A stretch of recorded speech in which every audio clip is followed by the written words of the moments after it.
بسم اللہ الرحمن الرحیم الحمد للہ وحدہ والصلاة والسلام علی من لا نبی بعدہ اما بعد فاعوذ باللہ من الشیطان الرجیم بسم اللہ الرحمن الرحیم ان الذین آمنوا وعملوا الصالحات كانت لهم جنات الفردوس نزلا خالدین فیہا لا یبغون عنہا حولا وقال فی موضع آخر یطوفون ولدان مخلدون بأکواب وأباریق وکأس من معین لا يصدعون عنها ولا ينزفون وفاکہۃ مما یتخیرون ولحم طیر مما یشتہون وحور عین کامثال اللؤلؤ المکنون جزاء بما كانوا يعملون لا يسمعون فيها لغوا ولا تأثیما الا قیلا سلاما سلاما صدق اللہ مولانا العظیم وعن ابی ہریرہ رضی اللہ تعالی عنہ قال قال رسول اللہ صلی اللہ علیہ وسلم من يدخل الجنة ينعم ولا يبأس ولا تبلى ثيابه ولا يفنى شبابه رواہ مسلم او کما قال علیہ الصلاۃ والسلام۔ محترم بزرگوں اور دوستو، اللہ تبارک و تعالی نے اس دنیا کو امتحان کی جگہ بنایا ہے۔ دنیا یہ ہمیشہ نہیں رہے گی، بلکہ یہ چند دنوں کے لیے ہے۔ آخرت کی جو زندگی ہے وہ ہمیشہ کے لیے ہے۔ اللہ تبارک و تعالی نے جو لوگ اس دنیا کے اندر نیک عمل کریں گے، اللہ ان کی نیکیوں کو ضائع نہیں کرے گا۔ یہ دنیا کھیل اور کود کے لیے اللہ نے نہیں بنائی ہے، بلکہ اللہ تبارک و تعالی ایک ایک چیز کا حساب کرے گا۔ اس دنیا کے اندر جو لوگ ایمان لائے اور نیک عمل کیا، اللہ نے ان کے لیے جنت الفردوس کا وعدہ کیا ہے۔ اور جنت الفردوس کے اندر طرح طرح سے نعمتیں ہوں گی۔ جنت کے اندر طرح طرح سے نعمتیں ہوں گی۔ انسان جس چیز کی خواہش کرے گا، جو چاہے گا، انسان کو ملے گا۔ جنت کے بارے میں اللہ نے فرمایا، اللہ کے محبوب پیغمبر نے فرمایا کہ جنت ایسی جگہ ہے نہ کسی انسان نے اس کے بارے میں دیکھا ہے۔ یعنی جنت کی چیز جو ہے وہ نظروں سے ماورا ہے۔ کسی نظر نے جنت کو نہیں دیکھا ہے، نہ کانوں سے سنا ہے، اور نہ کسی دل پر وہ چیز گزری ہے۔ یعنی جنت کیا چیز ہے یہ اللہ تبارک و تعالی ہی جانتا ہے، یا اللہ کے محبوب پیغمبر نے جنت کی چیزوں کو بیان کیا ہے۔ لہذا جنت کا جو چیزیں ہیں ان چیزوں کو دنیا پر قیاس کرنا صحیح نہیں، کیونکہ دنیاوی چیزیں الگ ہیں۔ جنت کے اندر جو نظام ہوگا وہ الگ ہی ہوگا۔ چنانچہ اللہ تبارک و تعالی نے ارشاد فرمایا، سورہ کہف کی آخری آیتیں ہیں، اس کے اندر اللہ نے مومنین سے یہ وعدہ اللہ نے کیا ہے، ان الذین آمنوا وعملوا الصالحات كانت لهم جنات الفردوس نزلا۔ جو لوگ ایمان لائے اور نیک عمل کیا، ان کے لیے جنت الفردوس ہے۔ ایمان کہتے کسے؟ ایمان کہتے ہیں تصدیق قلبی کو، یعنی دل سے اس بات کو مان لینا کہ اللہ ایک ہے۔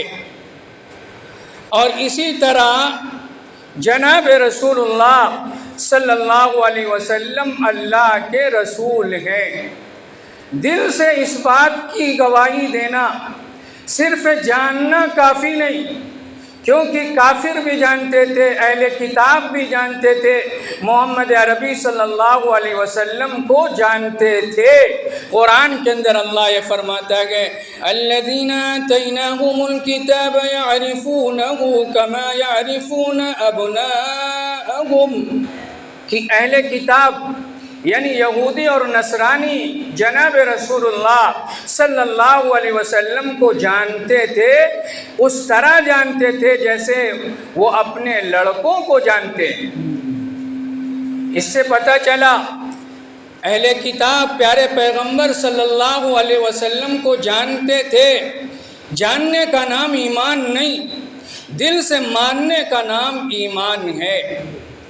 اور ایمان یہ ہے کہ جناب رسول اللہ صلی اللہ علیہ وسلم کی ذات کو اعتماد کرتے ہوئے مان لینا، بغیر کسی دلیل کے صرف ذات پیغمبری نے یہ کہا اس کو مان لینا، اس کا نام ایمان ہے۔ یہ نہیں ہم اس کو تحقیق کے بعد مانیں، یہ ایمان نہیں۔ مثلا پیارے پیغمبر صلی اللہ علیہ وسلم نے یہ قرآن کے اندر ہے کہ چاند کے دو ٹکڑے ہوں۔ اب ایمان یہ ہے، ایک مومن کا عقیدہ یہ ہونا چاہیے پیارے پیغمبر نے، اللہ نے خبر دیا تو اس کو مان لے، اس کا نام ایمان ہے۔ یعنی پیارے پیغمبر صلی اللہ علیہ وسلم نے اس بات کی گواہی دی، لہذا بھی چو چرا مان لینا، اس کا نام ایمان ہے۔ اب اس کی تحقیق کریں۔ اب سائنسی تحقیق کے بعد کیا آسمان کے ٹکڑے ہو سکتے ہیں یا نہیں؟ آپ تحقیق کی کرنے کے بعد مان رہے ہیں۔ سائنسی لوگ اگر یہ کہہ رہے ہیں ہاں آسمان کے چاند کے دو ٹکڑے ممکن ہیں، اس کے بعد مان رہے تو ایمان نہیں۔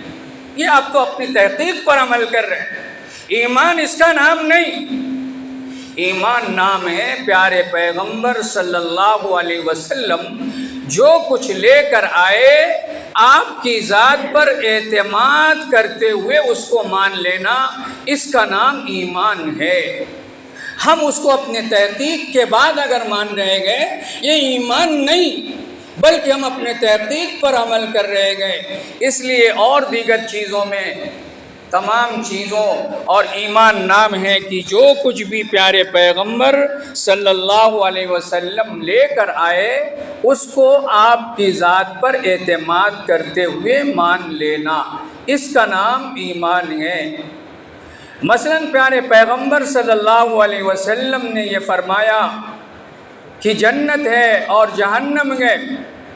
جنت کے اندر یہ نعمتیں ہیں، یہ چیزیں ہیں۔ اب ان چیزوں کو پیارے پیغمبر صلی اللہ علیہ وسلم نے بتا دیا، آپ کی ذات پر اعتماد کرتے ہوئے مان لینا، اس کا نام ایمان ہے۔ اب ہم اس کو عقل کی کسوٹی پہ پرکھیں اور پرکھنے کے بعد یہ اگر عقل ہماری کہہ رہی یہ چیز صحیح ہے تب ہم مانیں گے تو اس کا نام ایمان نہیں۔ ہم کو عقل کا کتنا حصہ ہی دیا گیا۔ ایمان نام ہے پیارے پیغمبر صلی اللہ علیہ وسلم کی ذات پر اعتماد کرتے ہوئے مان لینا، یعنی پیارے پیغمبر صلی اللہ علیہ وسلم نے یہ چیز کہہ دیا ہم اس کو مانتے ہیں۔ اب اس کو تحقیق کرنے لگ گئے، تحقیق کرنے کے بعد مان رہے ہیں، اس کا نام ایمان نہیں۔ موجودہ زمانے کے اندر کچھ لیبرل مسلمان بھی پیدا ہو گئے، وہ دین و اسلام کی چیز کو تبھی مانتے ہیں جب موجودہ سائنس سے گواہی دے۔ یہ طریقہ درست نہیں۔ پیارے پیغمبر صلی اللہ علیہ وسلم پر ایمان کا مطلب یہ ہے پیارے پیغمبر صلی اللہ علیہ وسلم نے جو کچھ کہہ دیا آپ کی ذات پر اعتماد کرتے ہوئے مان لینا، اس کا نام ایمان ہے۔ یہ ایمان نہیں کہ سائنسی لوگ سائنسی تحقیقات اگر کہہ دے ایسا ممکن ہے تب ہم مانیں گے، یہ ایمان نہیں ہے، آپ کی تحقیق ہے، آپ اپنی تحقیق کے بعد مان رہے گے۔ مثلا سائنسی لوگ کہہ رہے کہ چاند کے ٹکڑے ممکن ہیں، تب سائنسی ایجادات کے بعد تحقیق کے بعد آپ کہہ رہے ہیں چاند کے ٹکڑے ہو سکتے ہیں، تو یہ ایمان نہیں. ایمان یہ ہے کہ قرآن کے اندر آ گیا اقتربت الساعۃ وانشق القمر کہ قیامت قریب ہے اور چاند کے 2 ٹکڑے ہو گئے. قرآن کے اندر یہ لفظ آ گیا. ایک بندے مومن جو گئے اس کا کام یہ گئے کہ وہ مان لے کہ چاند کے 2 ٹکڑے ہو گئے. اب کیا کہ اب تحقیق کرے, اپنی رائے پر عمل کرے, اب دیکھے کہ سائنسی لوگ کیا کہتے ہیں, اس کے بعد مان رہا ہے تو اس کا نام ایمان نہیں. سائنسی چیز جو ہے اس کو صرف تائید کے لیے پیش کیا جا سکتا ہے. اس کو مدار بنانا یہ درست نہیں کہ ہم قرآن کی آیتوں کو تب مانیں گے کہ موجودہ سائنس کہے تو ہمارا ایمان نہیں. میں اس منبر رسول پر بڑی ذمہ داری سے یہ بات کہتا ہوں. ایمان کی آپ تعریف جو کی گئی ہے کتابوں کے اندر جو تعریف لکھی ہوئی ہے, ایمان نام ہے کہ پیارے پیغمبر صلی اللہ علیہ وسلم کی ذات پر اعتماد کرتے ہوئے مان لینا. اگر ہم اپنی عقل کی کسوٹی پر پرکھ رہے ہیں, اپنی تحقیق لگا رہے ہیں, اس کے بعد مان رہے تو ایمان نہیں. یہ تو آپ اپنی تحقیق پر عمل کر رہے ہو کہ چاند کے ٹکڑے ممکن ہو سکتے ہیں یا نہیں. سائنس سے ایسے آپ نے تحقیق لیا, اس کے بعد مان رہے, یہ اپنی تحقیق پر آپ عمل کر رہے ہیں. اور ایمان نام ہے کہ پیارے پیغمبر صلی اللہ علیہ وسلم نے جن چیزوں کو بیان کر دیا, جو کچھ لے کر آئے, ان چیزوں کا نام ہے ایمان. لہذا ایمان کو بنانے کی ضرورت ہے. ایمان کے لیے کیا چیزیں ضروری ہیں, ان چیزوں کو سیکھنے کی ضرورت ہے. موجودہ زمانے کے اندر بہت سے ایسے بھی مسلمان ہیں, لبرل مسلمان ہیں, وہ کہتے ہیں جہالت کی بنیاد پر, علم کے نہ ہونے کی بنیاد پر اس طرح کے الفاظ کہتے ہیں کہ ہم اگر سائنس سے تحقیق کہے گی تب ہم مانیں گے. یہ ایمان نہیں. سائنس کو بھی, سائنسی جو تحقیق ہے گویا کہ یہ قرآن و حدیث کی روشنی میں ہی ہے. اللہ تبارک و تعالیٰ نے چاند سورج کی جو آیتیں بیان کی ہیں ان سائنس کا مدار انہی چیزوں پر گئے. تو سائنسی جو تحقیقات گئے وہ جو گئے بطور تائید کے گئے, یعنی قرآن و حدیث کے اندر تائید کے اندر اس کو پیش کیا جا سکتا ہے. اور سائنسی تحقیق جو گئے تمام چیزوں کے اندر سائنسی تحقیق موجود نہیں, لیکن پیارے پیغمبر صلی اللہ علیہ وسلم نے جو چیزیں بیان کی ہیں بہت سی ایسی چیزیں ہیں کہ 1400 سال کے بعد موجودہ سائنس سے ریسرچ کر کے اس کو درست بتلا رہے ہیں. تو پیارے پیغمبر صلی اللہ علیہ وسلم جو کچھ لے کر آئے اس کا نام مان لینا, اس کا نام ایمان ہے. پھر اللہ نے فرمایا وَعَمِلُوا الصَّالِحَاتِ, اور جن لوگوں نے نیک عمل کیا. اور نیک عمل یہاں پر عام ہے, تمام چیزیں اس کے اندر آ گئی. نماز ہے, روزہ ہے, حج ہے, زکوٰۃ ہے, غریب کی مدد کرنا, بیوہ کا سہارا بننا, یتیم کا سہارا بننا, مسجدوں پر خرچ کرنا, مدرسوں پر خرچ کرنا, مصیبت زدہ پریشان حال کی مدد کرنا. اللہ نے فرمایا جو عمل صالح کرے, نیک عمل کرے, نیک عمل کے اندر تمام چیزیں آ گئی. اس کے لیے کیا ملے گا؟ اللہ کا یہ وعدہ گئے. اور کل قیامت کے دن جب جنتی جو گئے جنت کے اندر پہنچ جائیں گے, اس وقت اللہ یہ کہے گا کیا تم سے جو وعدہ کیا گیا تھا وہ وعدہ پورا ہو گیا؟ کیا وعدہ ہے؟ اللہ فرماتا ہے كانت لهم جنات الفردوس نزلا, یعنی جو ایمان لایا اور نیک عمل کیا ان کے لیے جنت الفردوس ہے. جنت کے بہت سارے درجے ہیں. حدیث پاک کے اندر ہے کہ جنت کے 100 درجے ہیں, اور سب سے اعلیٰ درجے کی جو جنت ہے وہ جو ہے جنت الفردوس ہے. جو نیک عمل کرے گا اس کے لیے جنت الفردوس ہے. اور پھر جنت کے اندر طرح طرح سے نعمتیں ہیں۔ اللہ تبارک و تعالیٰ نے قرآن کریم کے اندر جگہ جگہ پر جنت کا تذکرہ کیا ہے۔ ابھی میں نے جو آیت کریمہ پڑھی ہے یہ سورہ صافات کی ہے، سورہ واقعہ کی ہے۔ اس آیت کریمہ کے اندر اللہ نے جنت میں جو نعمتیں ہوں گی ان کی منظر کشی اللہ نے کی ہے۔ اللہ فرماتا ہے یطوف علیہم ولدان مخلدون کہ جنتیوں کے پاس ایسے بچے پھریں گے جو ہمیشہ بچے ہی رہیں گے، یعنی خوبصورت بچے یہ خدمت کے لیے ہوں گے۔ بِأَكْوَابٍ وَأَبَارِيقَ وَكَأْسٍ مِّن مَّعِينٍ، خدمت کے لیے تفسیر مظہری کے اندر ہے کہ ہر جنتی کے لیے الگ سے خدمت کے لیے بچے ہوں گے، اور اللہ یہ فرماتا ہے وَكَأْسٍ مِّن مَّعِينٍ، بہتی شرابوں کے جام ہوں۔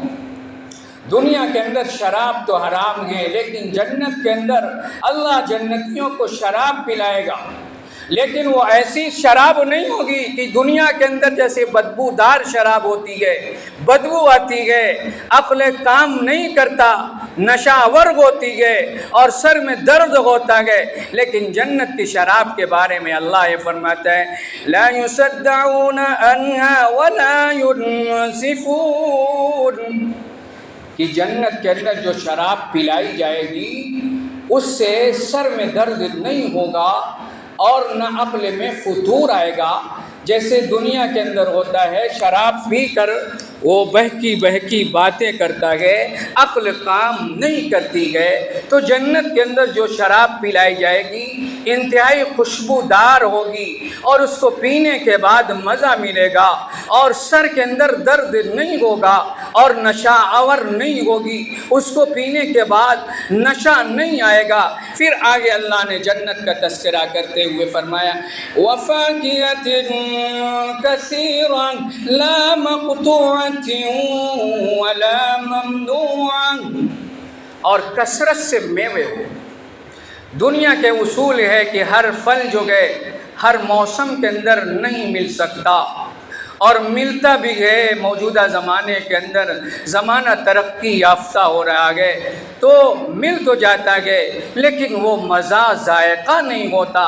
اور پھر جو ہے اللہ یہ فرماتا ہے لا مقطوعۃ ولا ممنوعہ، دنیا کے جو پھل ہیں یہ ڈر رہتا ہے پھل خراب ہو جاتا ہے، اور زیادہ کھا لے انسان تو نقصان بھی کر دیتا ہے، پیٹ خراب ہو جاتا ہے، بیمار ہونے کا خطرہ ہوتا ہے، اور کبھی بہت زیادہ جب انسان کھا لیتا ہے تو جان جانے کا بھی خطرہ ہوتا ہے۔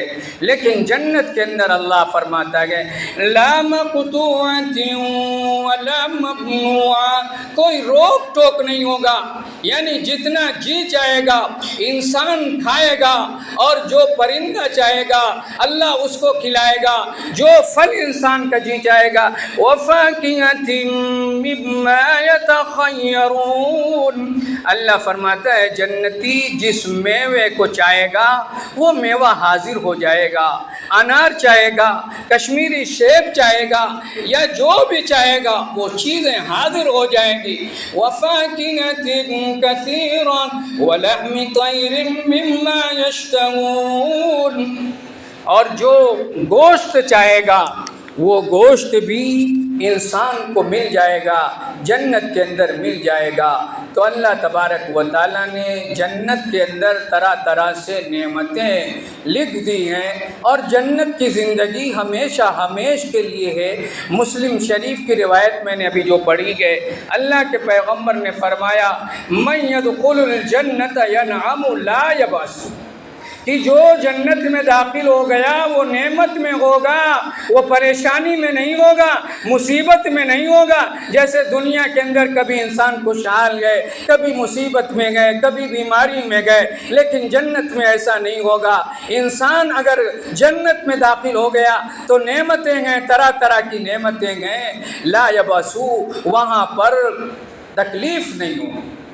پھر آگے اللہ کے محبوب پیغمبر نے فرمایا کہ لا تبلا ثیابہ، اس کا کپڑا پرانا نہیں ہوگا، یعنی ہمیشہ ہمیشہ نئے کپڑے رہیں گے، ولا یفنا شبابہ، اور اس کی جوانی پرانی نہیں ہوگی۔ جنت کے اندر انسان ہمیشہ جوان ہی رہے گا۔ اور احادیث کے اندر گئے مفسرین نے ذکر کیا گئے کہ جنت کے اندر انسان کی عمر جو گئے وہ 33 سال کی ہوگی۔ تو ان چیزوں کو اگر انسان جنت کے اندر جانا چاہتا ہے تو دنیا کے اندر تکلیف برداشت کرنا ہوگا، اللہ اور اس کے رسول کے حکموں پر چلنا ہوگا، تبھی ہم جنت کے اندر جا سکتے ہیں۔ اللہ تبارک و تعالی ہم سب کو کہنے سننے سے زیادہ عمل کی توفیق نصیب فرمائے، آمین۔ وآخر دعوانا، جو لوگ سنت نہیں پڑھیں